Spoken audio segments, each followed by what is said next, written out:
on 8 hours. I'm definitely not talking on 8 hours. Man, I wish I could see the light was brighter. Like the more light you get, the more darker you get. Which I don't mind seeing being dark. But I want you to at least see my smile, see my face. This thing don't never want to. You know what I need to do? Because sometimes it get hot. Hey, what's happening, y'all? Y'all look good on Facebook. I'm tripping. I could have just. I got my fan on, got my hat on, and the AC blowing. We about to go live and popping. All right. Now, I want you guys, this is King Kevin in the building. I want you guys, everybody on Facebook, YouTube, Instagram, however you're watching me, I need you to tell your friends to go to my, share this, go to my YouTube channel, share and subscribe, all right? Share, subscribe, comment. Your friends know I'm waiting. I'm not going to talk to 20 people talking and Biggie, you know, the myths, everything from Tupac rise to stardom, the cases he fought and charged, and also Biggie's rise to stardom, their friendship together, you know, his relationship with Faith Evans, and you know, his trip to Cali, which was his last trip of his life, actually. Definitely his last time going to Cali. Rest in peace.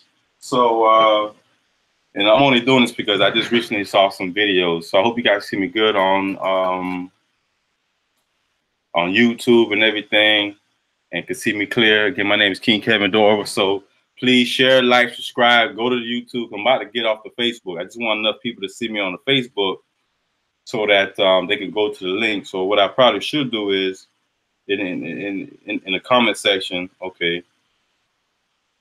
All right. So I clicked it on there so everybody can definitely see what's happening. Whew. Okay. So KKK, yeah, please. I need you to get your friends, Facebook Live, Twitter, Google, all of that. You know what I mean? I want, you know, get your people on here so we can get this thing live and popping. Get this thing live and rolling. Because right now, please, I need to get your friends. See that? Facebook Live, Twitter, Google. I hear myself talking. Now, I wonder if I should mute that one so that you guys, yeah, let me mute this so you guys can't hear what's going on. But yeah, so we're about to get this thing on and popping. Get this Tupac and Biggie Smalls beef and miss finally squash. There's so much I want to say. We're going to ride out.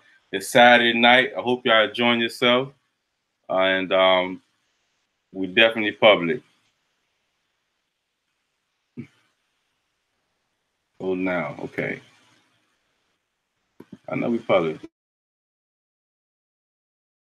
I'm gonna get this thing on Twitter. Get my people on Twitter involved as well. I guess it's already live on Twitter. Both have good music, especially Tupac. Yeah, definitely. I agree. I agree with you. Hey, what's up, Mr. Murphy? You know, definitely gonna chop up a few things and discuss. You know, just a little bit about their lives, and you guys should always chime in because I'm a supporter of both of them. You know, I wouldn't say a fan because a fan mean that you idolize them, and I don't have any idols, so I'm not gonna say I'm a fan of their music. But for instance, I got Tupac Machiavelli hanging on my wall right now. You know, matter of fact, let me show y'all. Those of you who don't know what a CD looks like, because I know everything is digitized. So this is the Machiavelli, album. It's called Dawn Illuminati 7-Day Theory, and he actually wrote this album. Tupac wrote this album. What year was this? This was like 94, 95. What year was this? 96. He had actually did this in 3 days. He did this. This is his actually, I want to say his top selling album, but I know All Eyes on Me went like crazy platinum, like 10 times platinum. But this one he did this in 3 days. This one has Hail Mary, Hit 'Em Up, those you know about the Hit 'Em Up song. You know, I watched on YouTube. You know, I've been leaving, you know, quite a few. And on the YouTube, there's a Vlad TV. There's some interviews that the Outlaws did, and so they talk about how they came about creating the Machiavelli. You know what I'm saying? And how they already had a hit, but then when Tupac went to a meeting in New York, and Biggie wasn't trying, not Biggie, but Puff Daddy wasn't trying to meet with Suge Knight. Suge Knight told Tupac, "Yeah, I want y'all to write this song, dissing Bad Boy." And so they really turned it up. So it's actually the #1 diss record of all time. Bring them on camera. Bring who? Bring who? Tupac or Big on camera? Yeah, right. But anyway, besides that, man, make sure go to my so those of you on Instagram, go to my bio, right? Go to my bio, click on the YouTube button that's on the top of my website. Whether you're on your phone, you see it. There's icons, YouTube icon. Click on that, and it'll take you to the live video that I'm on now. Same thing with Facebook. Hope you all, everybody who check me out on Facebook, you know, check it out. But I want to really talk about this because this has a lot of spiritual connotation to it. Definitely, this was a spiritual battle on behalf of both men, and I'm going to get into why I say that. And it isn't just to sound good. You know, I really actually studied these guys years, and as of recently, the one lady that Tupac had the sexual abuse case, which unfortunately there was a young lady who was violated at a hotel where Tupac was staying in. Actually, right before, you know, when he got shot in the studio, he was actually, that's the day before his sentencing for the sexual abuse case, which ended up turning up, which was really, you know, she was raped by a couple of guys in the room, and her name was Ayanna Jackson. Now, if you watch that video on YouTube, you will also see the fact that the same young lady Tupac was actually sleeping with at the time. And she, you know, she came to the movie sets. I believe he was shooting at the time, I want to say Above the Rim, but I don't think it was Above the Rim. I think it was something more later than that. But for some reason, I want to say Above the Rim. It could have been Poetic Justice. It could have been gang. No, it wasn't. What could have been gang related? He was doing some movie at the time. But anyway, she was coming to the set. They'll have dinner. You know, they met each other at a club. You know, Tupac, you know, stuck his penis out, you know, on the dance club while he with the young lady. And, you know, he used to always say that, you know, she gave him head. And the other people count that she gave him head on the dance floor. But in her words, in her interview, the first time she ever did an interview, because this lady never interviewed anybody, you know, did interview with anybody. You know, she did one this year, March 2018. And so she said she just kissed his penis on the dance floor. Now, rumor has it Tupac used to always flash his penis in the clubs. Like, literally, he didn't care who's seen him. If he's pointed to a particular lady, he wants her to see that he's doing that because he felt like he was the man. So he was just very he's a very interesting character from what people are saying. And I've watched videos from the Outlaws, videos from his mom, Suge Knight, Daz Corrupt, Snoop Dogg, Phase on Love, Al Harris. I think it's Al Harris. Isn't that Al Harris? Harris something. The guy who started Paid in Full is a Wood Harris. The guy paid in full. His first movie with Tupac was Above the Rim. And so who else interviewed I've seen? I've seen, man, Danny Boy, who sung for Death Row, Tretch, Nas, who has something to say, even Biggie, Puffy interviews. So I've watched quite a few. I haven't read any books as of yet. I read a lot of articles. I haven't read any books. And I wished I could have put a friend of mine's on the YouTube because she actually wrote a book about this murder case, and she's in California. There's a documentary right now on A&E that she starred in, not starred in, but she's very involved in front of the camera, behind the camera. And so everybody on Facebook, I'm about to get off Facebook, so you guys go to YouTube right now. See that link in the comments, that YouTube link, click on it, and go on YouTube right now. All right, because I'm about to shut off this this Facebook thing because I realize Facebook, you get a little love for Facebook, but if you want to go to this link, I'm shutting. I'm put it. I'm shutting down. I'm shutting down FB Live now. Go to this link. So yeah, people won't take me serious, man. So, but anyway, all right. So I hope everybody's seen it. All right, Facebook, I'm out of here. Finish. So tell your friend, hey, everybody on Facebook, go to YouTube right now. Twitter, check me out right now. I need you guys to come check me out on the Facebook Live and not Facebook, YouTube Live. All right, Instagram, same thing. Go to my website, click inside of the comment section on Instagram, but I can't do that. Go to Kevin Dorval. Go to my website, kevindorval.com. Go to my bio, click on the link. Come check me out. YouTube, all right? Come to the link. Come to the link. Hey, what's up, Miguel? Come to YouTube. Come to YouTube. Click on my link. On my link. All right, baby. All right, baby. Hey, I ain't got nothing to do other than read and write. So I'm gonna make this live video so everybody could tune in and see how it's really going down. And I wish what I could do is put it on. That's what I'm about to do right now. Because I don't know if Twitter gonna do it. We about to turn up. Post.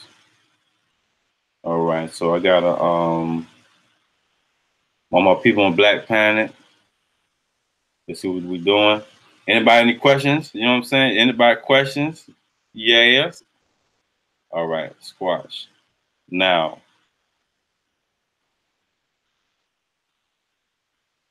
YouTube. Now. All right, so I got that out the way. LinkedIn. Okay. Instagram, we live.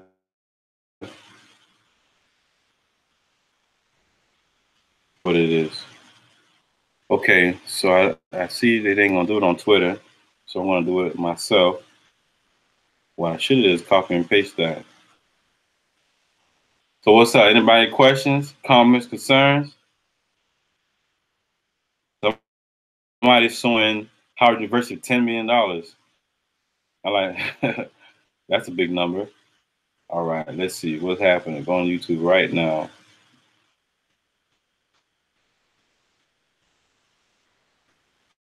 All right, do one live now.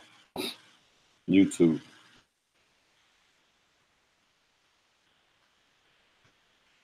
Tupac, Biggie Smalls. Okay, perfect. So I done did my duty now. I'm letting everybody know.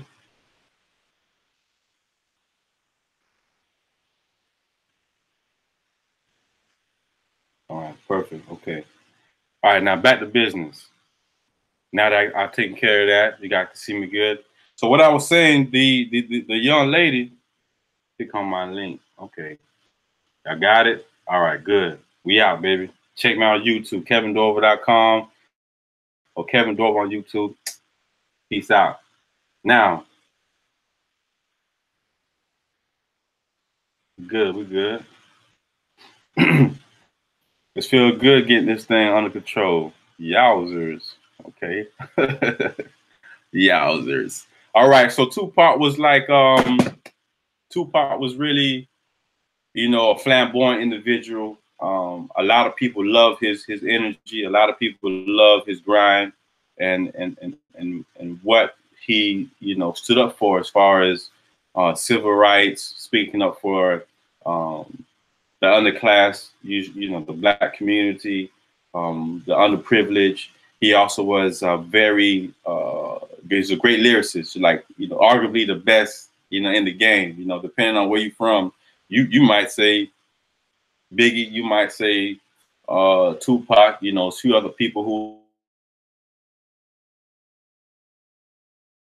in the rap game who's possibly made more money than these individuals. But you know, Tupac in his death now $40 million. You know, all these records that he was putting out there.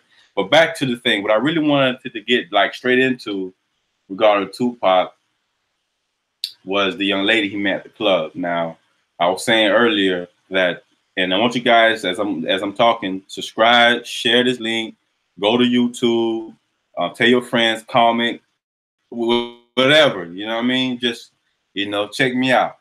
Now, what I wanted to continue saying was that you know, who's dating the young lady, she came to the hotel room. Now, for years, I'm asking myself, okay, now we've heard Tupac's side of the story, on and on and on. We've heard, you know, probably read some articles over the years, but we never heard the side of the young lady or what she looks like. We may have known her name, but did not know what she looked like. And, you know, she's a beautiful black woman. At the time, she was 18. This year, she's 44 years old. Her name is Ayanna Jackson.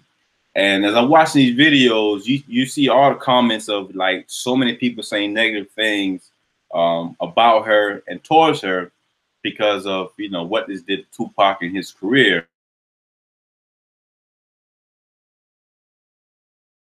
These people are big fans of Tupac. You know, he's a big dude. You know, definitely a icon in the game. You know, a tycoon, a rap tycoon.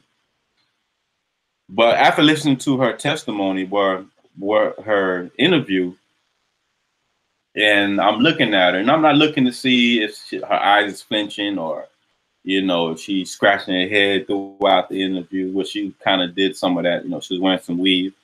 But she said one thing I'm looking for. You know, I wasn't trying to pay attention to every single detail and everything she was saying, because there's so many people who had so many negative things to say and not even trying to listen to anything she's saying, or probably even listen to watch the whole interview. I watched the whole thing. It took a few days, but I watched the whole thing.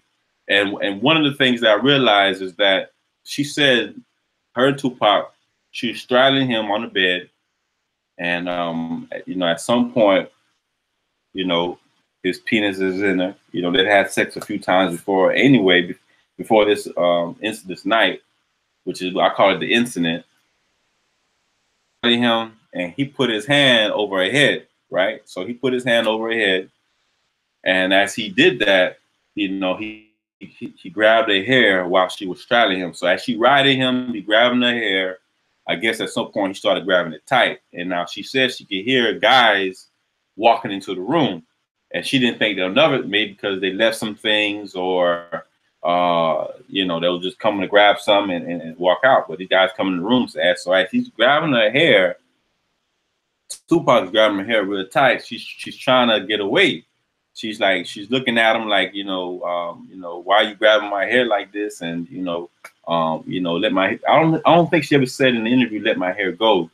But she was saying, she was looking at him, what are you doing? She did say she was kind of struggling, but he had her hair real tight. So when she said that part, I'm like, okay, so why would Tupac be holding her hair tight, right? So as he's holding her hair tight, other guys come in the room and they're grabbing on her, ripping off her dress, ripping off her pantyhose. You know, back in the day, females used to wear pantyhose to cover their legs when they're wearing a high dress. These days, women, the more skin, the better, I guess. You know, so that's the style of today. But back then, females had a little more class, even if they were considered hoes. They actually wore these kind of like stockings, like silk stockings. You know, but I don't see females wear that anymore. Honestly, I don't.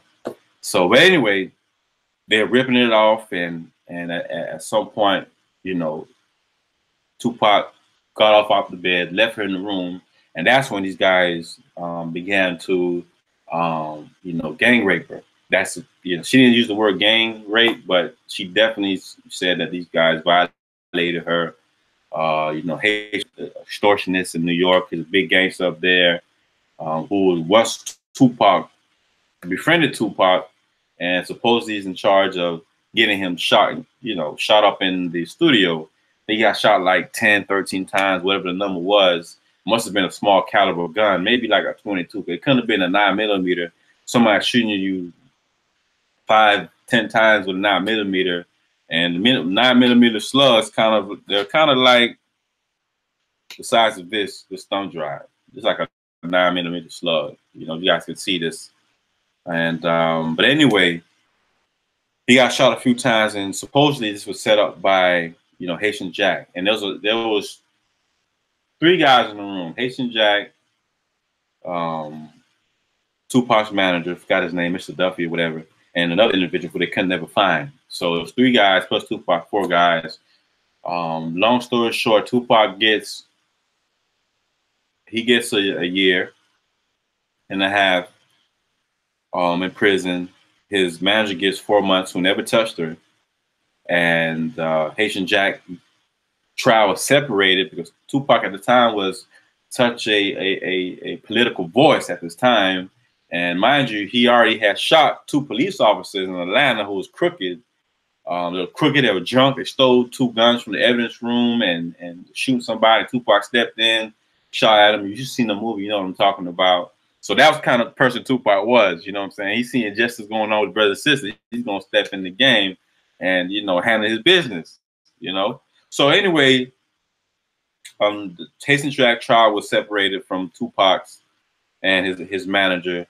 And so he gets a fine, and he's the main guy who raped her. Tupac, she even said in the video, Tupac raped her as well.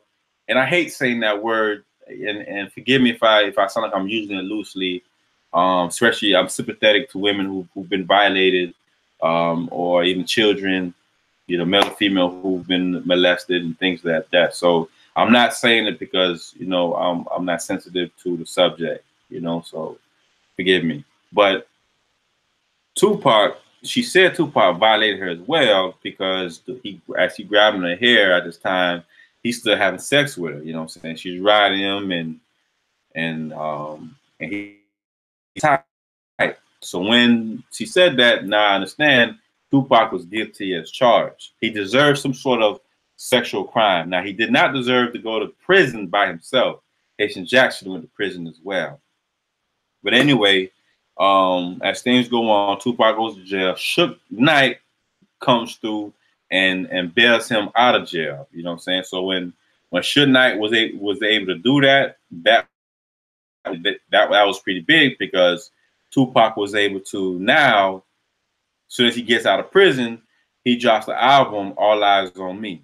Now, when he dropped All Eyes on Me, it was a big banger. Everybody and their mama had got that album. Now, at the time, growing up, 94, 95, I was not a big Tupac fan. You know, I wasn't a hater, but I was not a big fan of his, only because I felt as if, you know, he talked a lot of trash, which he did, you know. And if you watch the video Hit 'Em Up, you see what I'm talking about. You know, that's the #1 diss record ever.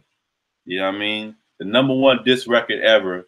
And so what I did was, when he died, that's when I became a fan of his music. Now if you listen to the music, you would definitely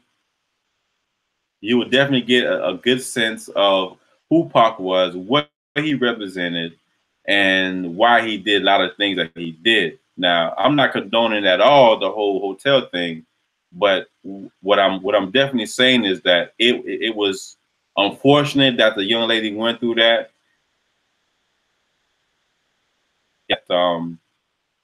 You know, she wished she could take back, and that she didn't do was to go to the hotel, but she was already sleeping with him. Now, let me go back to Biggie Smalls right quick, because Biggie definitely is in the title of this video. And so what Biggie did, Biggie and Tupac, for those that didn't know, they were really good friends. They actually came up in the rap game together. They were doing their thing together, and they were grinding together very early in the rap game. Matter of fact, Tupac put him on the rap scene so he can really, you know what I'm saying, make some money himself in the rap business. And as you know, Biggie ended up putting out a couple albums, Ready to Die, Life After Death. I bought both albums. Matter of fact, I still pay both of them right now. And what I really wanted to understand was, why was there so much animosity? Why was there so much anger between the two? You know what I'm saying? Like what sparked, you know, the beef between the two. And rumor has it it's because, you know, Biggie and Tupac, you know, they had interest in a common female, which is Faith Evans. Now, Faith Evans is a big singer, big R&B singer. Those you know that you know she you know she's actually pretty awesome. I've always loved her music. I've always enjoyed you know the whole bad boy you know establishment, and even though Tupac completely demolished them with that "Hit 'Em Up" song, they weren't really supposed to be beefing. Pac was doing it just for the publicity, and then they end up getting big, you know. And Tupac even fell out with Snoop Dogg because Snoop Dogg was friends with Biggie, you know, became friends with Biggie. But the true story is that Tupac and Biggie, no, Pac and Snoop actually had did a diss track. They actually did a diss track with against Biggie, and then he goes on the radio, Angie Martinez.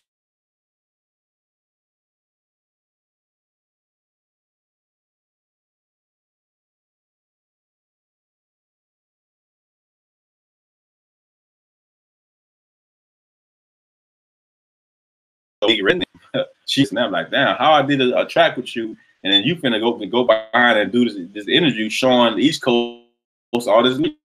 We literally just did the track. We just did these tracks. I spent time and money on, and now you over here kissing these boys' balls. So, well, part of my French, but that's how Pac had took it. And anyway, you know, Pac, as you guys probably know, he went to Vegas to watch Tyson fight, and then you know, and after the fight, he gets in a fight with someone named Orlando Anderson, and then this is he a Crip or Blood? He might have been a Crip. And but anyway, Suge Knight, Tupac fights Orlando Anderson in the Las Vegas casino. And I don't know why they did that, because I think that was foolish to actually, you know, start a fight like that. You know what I'm saying? Especially that particular night. Now get this. I'm gonna get back on Biggie. Biggie's still doing his thing. Actually, he wasn't really too much want to put his beef out there in the public so everybody know what's going on. But Biggie Pac putting this live for everybody to see. Every magazine, every interview, little interview, you know, bad boy killers. Even that's what he kept saying that we bad boy. And listen to these songs now. I'm laughing, but you can see black on black crime spiraling out of control. Black on black crime is at this time. Louisiana was the murder capital of the world. Louisiana, New Orleans to be exact. DC was the murder capital of the world at some point of the nation at some point. So these different, whoever picks and chooses the murder capitals, you know, I'm not sure who, maybe the FBI chooses, hey, this city hot this year, this city hot that year, whatever the case may be. But beef is promoting black on black crime. Now, if those of you don't know who I am, King Kevin Dorval, and those of you just tuning in right now, make sure you sharing this video, like, subscribe, comment. I also host the annual Black on Black Crime Solutions panel. Now, so many of you, you know, those who follow me, you know this. I've been doing this for a while, and you know, I love doing the panel. This year will be our 5th annual one. We actually need help trying to get this thing support this time around, just to get a venue. But anyway, and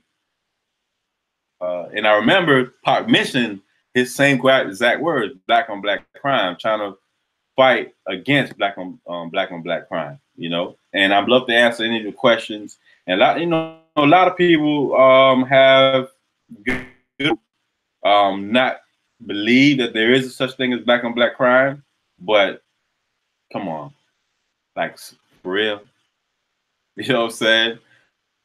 I'm a victor of black on black crime. You know what I'm saying? I have several brothers, family members locked up in prison over black on black crime that they've done to somebody. There is such thing as black on black crime. This.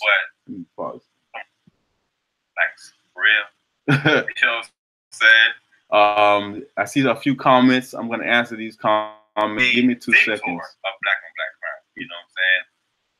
All right. Now, I have several brothers in prison. Forgive me for this. There is such thing as black on black crime. It's like all of my YouTube.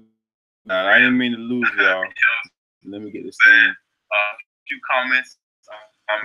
1 second. I gotta mute this. Okay. I think now it's gonna stop. All right, perfect. So as this going on, the media loving this. They pushing it, every magazine, every radio station, every TV news. They're promoting this violence against these two people. So as us as consumers, we're watching this, and especially in my hood, we're watching this and we like, you know, okay, yeah, okay, so it's good to beef. As a matter of fact, I remember one time with my cousin, I'm not gonna say his name, but he's in prison right now. He had some beef with somebody, or I had beef with somebody. I don't know what it was. One of us, and so we ride in the car deep with bats and sticks. One of us had a gun in another car, and we ride around looking for these dudes. And we playing Tupac, All Eyes on Me, hyping us up to go kill another brother. You know what I'm saying? At this age, I'm 15, 16 years old. And so that's when I realized the power of the music. I really was feeling what he was saying about getting a gun, lifting it up, and killing another brother. You know, and I mean, we didn't shoot anybody that night, but unfortunately, at some point in time, someone did get shot. To be honest with you, so it goes to tell you the power of the music and the power that it has on our conscious mind and our subconscious and conscious mind. Some of us subconsciously don't even realize how much of this negativity that we are interjecting into ourselves, into our lives. We really don't. And that's definitely, you know, unfortunate. But at the same time, when we're not even listening to it, we are here promoting the music of black on black crime. And it just seems like it all goes hand in hand. But anyway, back to Tupac and Biggie, the myths and the beef, you know, that they squashed. The Outlaws, who's also part of Tupac and Biggie, you know, these individuals are like, you know, proteges of Tupac and Big, right? So they're following everything he says. So Tupac saying F Biggie, F Bad Boy, record label and establishment and crew, and if you down with Puff and Bad Boy, F you too. He's saying that.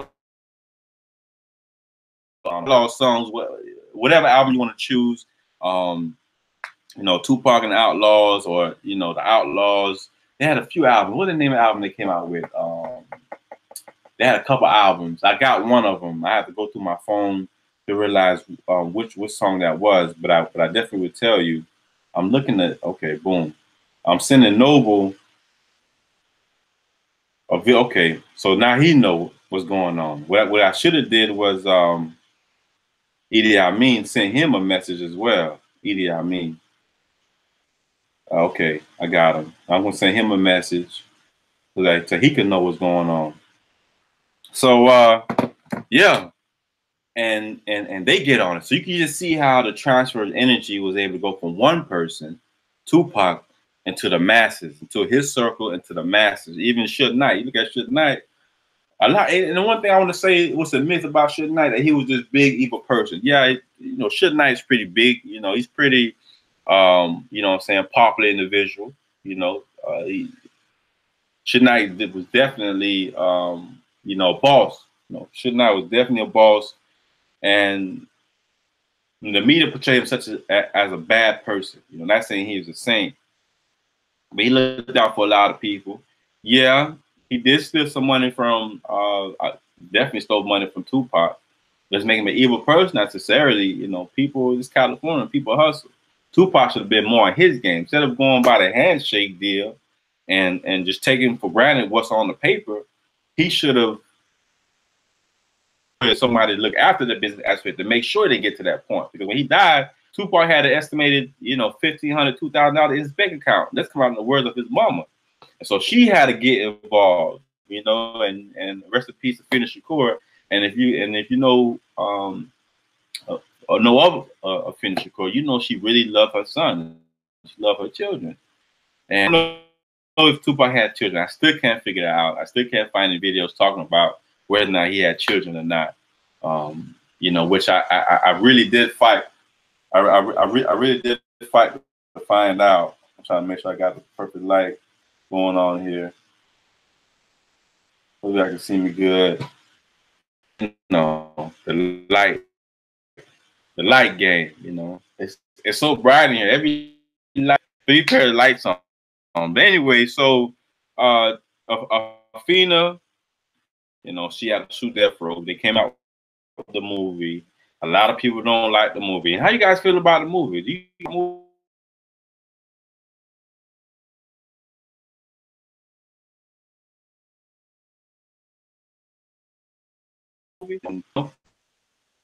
I'm definitely here. Some, I really did enjoy the movie. I really enjoyed it. I do understand a lot of people didn't like it for whatever reason. There's some legal issues in the very. There were a lot of people who were saying that the stories weren't accurate.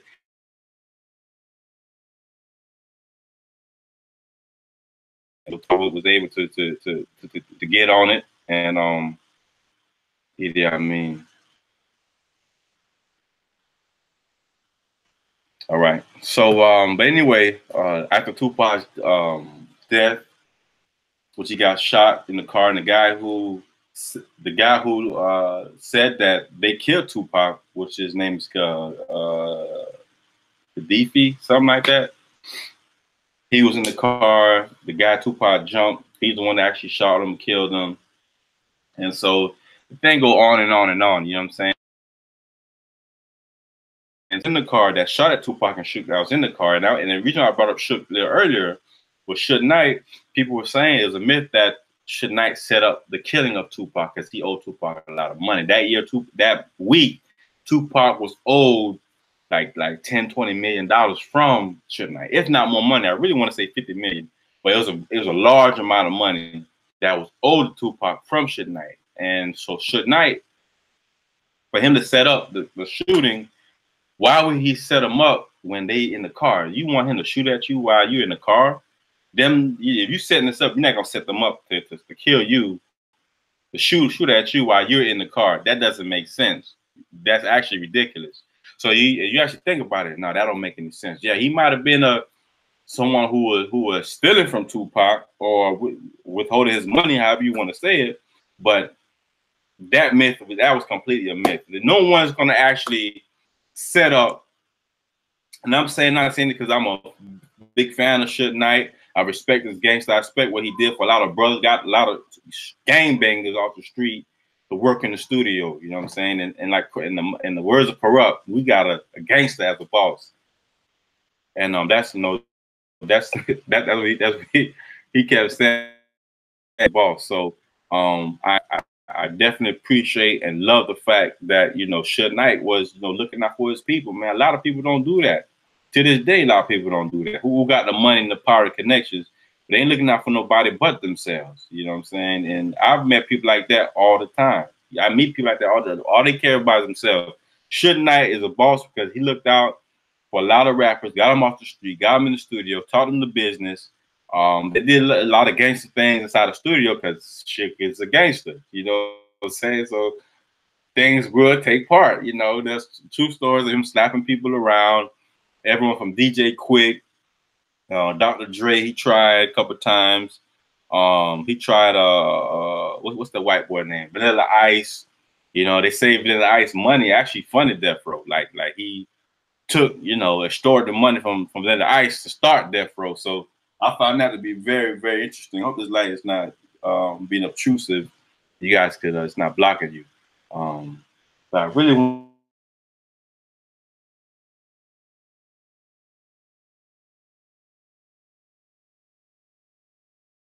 raising recording. Yeah, that's That's what it is. So I don't think Suge Knight and not either of the Outlaws that he has something to do with that. You know what I'm saying? And where his life was ended because he got shot several times in the car for 6 days, and after 6 days, and as a matter of fact, after the 6th day he died, but he never was able to open his eyes. Pac was never able to open his eyes. You know, he literally died.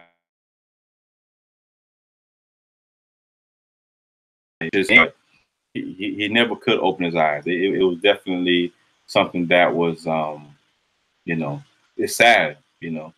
And he died at the height of his career. I mean, Tupac future was bright as the sun, like literally. You know what I'm saying? He was doing his thing. Tupac was doing his thing, like for real, for real. So I definitely appreciate definitely appreciate, like, you know, his contributions and for motivating people like me, motivating you know, whole, even white boys, man. White boys jamming Tupac hard, you know. He made a lot of money. You know what I'm saying? Tupac made a lot of money. Now I'm gonna tell you guys something I had put on my Instagram, which you guys can check me out at all right, let me see. Something I posted the other day. Platinum album, 7 posthumous albums, 75 albums sold, 713 songs, 7 movies, a lot of sevens, all by the age of 25, you know, the greatest ever. That's what I posted March 29th.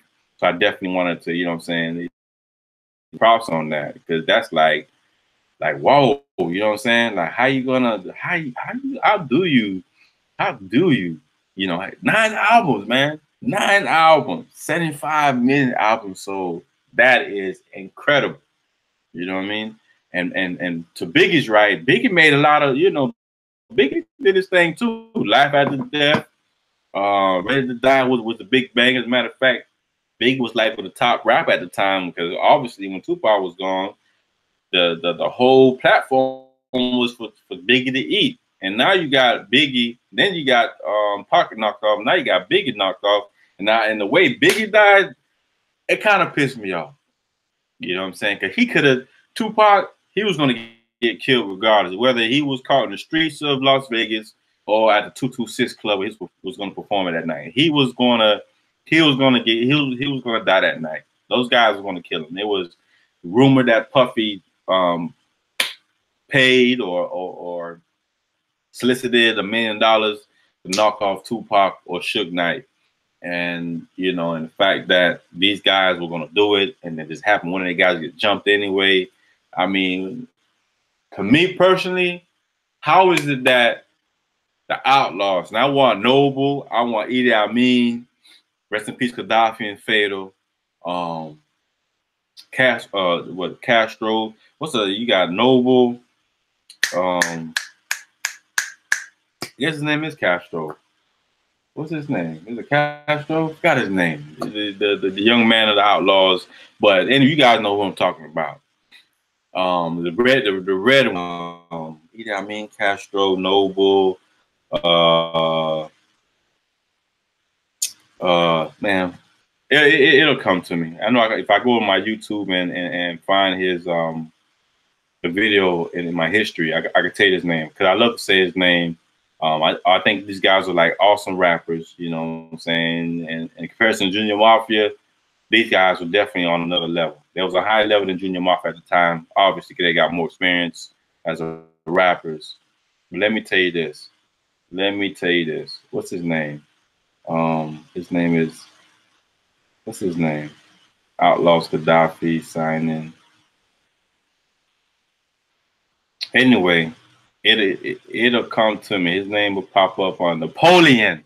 I couldn't think of his name. Napoleon's the other one. I want these guys to, now they talk about now, and it's the thing that the younger generation, I would love the younger generation to actually listen to what I'm saying, especially this. Man, this rap stuff is entertainment, and this beef between Pac and Big, which turned out to be the West against the East, was all media propaganda. It's entertainment. It's not real. People talk about they gangsters. They're gonna shoot this. They spending this kind of money. I mean, it's all Hollywood stuff. These are entertainers, these are actors and actresses. Because for the outlaws not to have been strapped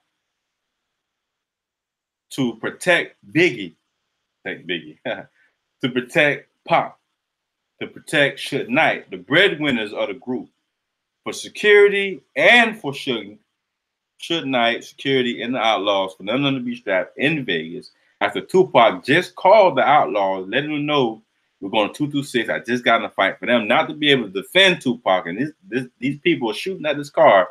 One of them should have been able to not that I'm promoting violence, but I do believe in self-defense. So let's get that correct.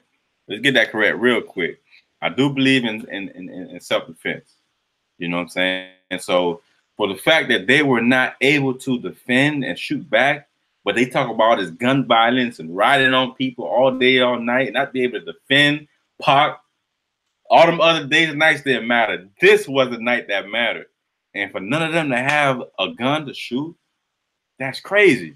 Well, one of Suge's security guards was able to follow the car, shoot a few times. As a matter of fact, bullets or two of the bullets was able to penetrate the car.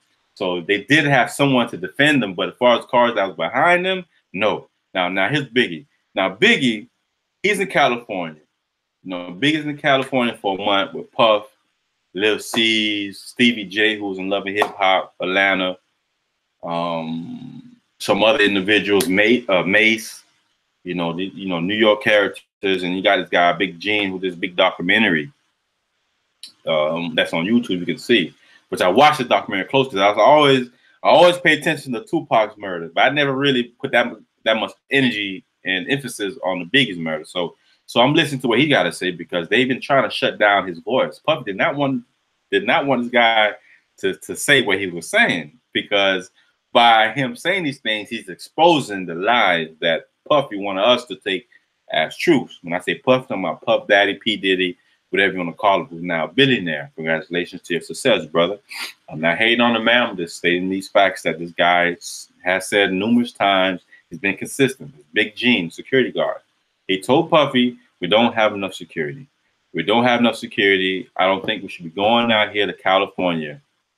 Wolf, who was Bad Boy's security head at the time, told Big Gene, I'm not going to California. He asked Puff Daddy to let us get a tour van, a tour bus, pack it up about 20, 30 guys. We'll drive out to California. I'll meet y'all out there, but I'm not going out there that you come out there correct. Mind you, Tupac was just killed less than a year ago. At this point in time, I think it's been 6 to 8 months. Pac's been dead. Now, Big Gene is getting numerous threats. Hey, we're coming after you. He told Puff twice, look, people calling my phone. They're saying they're coming after us. They're going to kill us. They're going to kill us tonight. They're coming after us tonight. Big Gene tells Puffy this for the second time. Puff say, I'm not trying to hear that shit. He tells Biggie. He gets mad about the situation. He goes outside, tells Biggie. He tells Little Caesar, hey, they coming for us tonight. We got to be strapped. Matter of fact, we shouldn't even be going to this party. They laughed at him. They told him, man, cop stuff or something along those lines. And he couldn't believe it. Now, they go to this big party. Vibe magazine is throwing a huge party at this antique car museum. Huge party. When I looked at the video, I'm like, this party like it was a concert. Huge party. A big fire break, a fire alarm goes off, and everybody has to leave the place.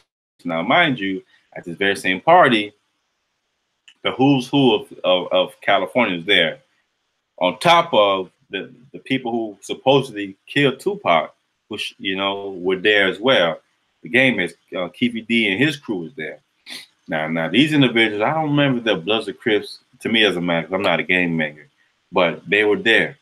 So it's a coincidence that they were there, and they cool with Biggie, they cool with Puff. They came up to the table and everything. They asked, hey, y'all guys need security, man? Y'all straight?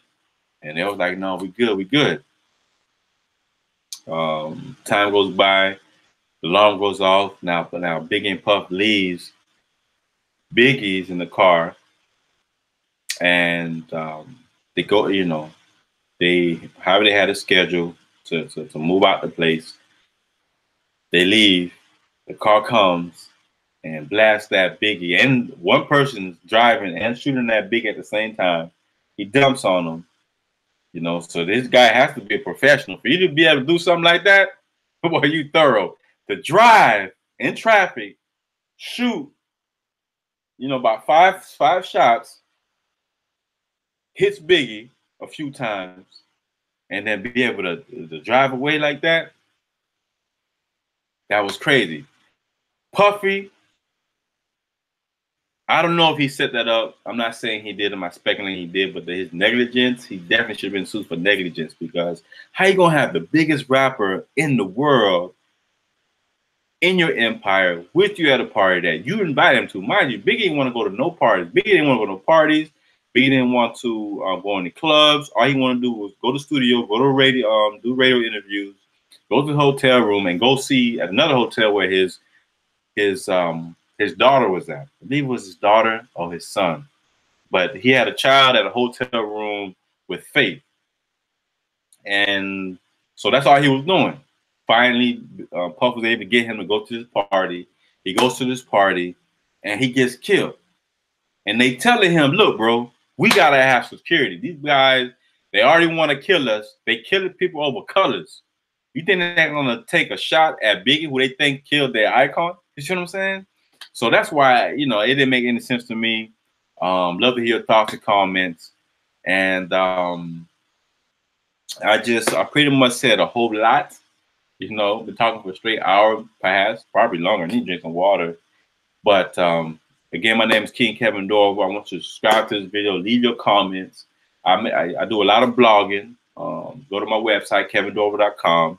Oh yes, I'm gonna make an announcement about this soon, but I guess I'm gonna save this. Sometimes it's good to say something, but this is in case some of you guys are paying attention. I'm gonna talk about me being featured in this magazine, in one of the articles. Women Do It Big. So thank you, Cynthia, for hooking me up in the magazine and having a big article. Now you see it.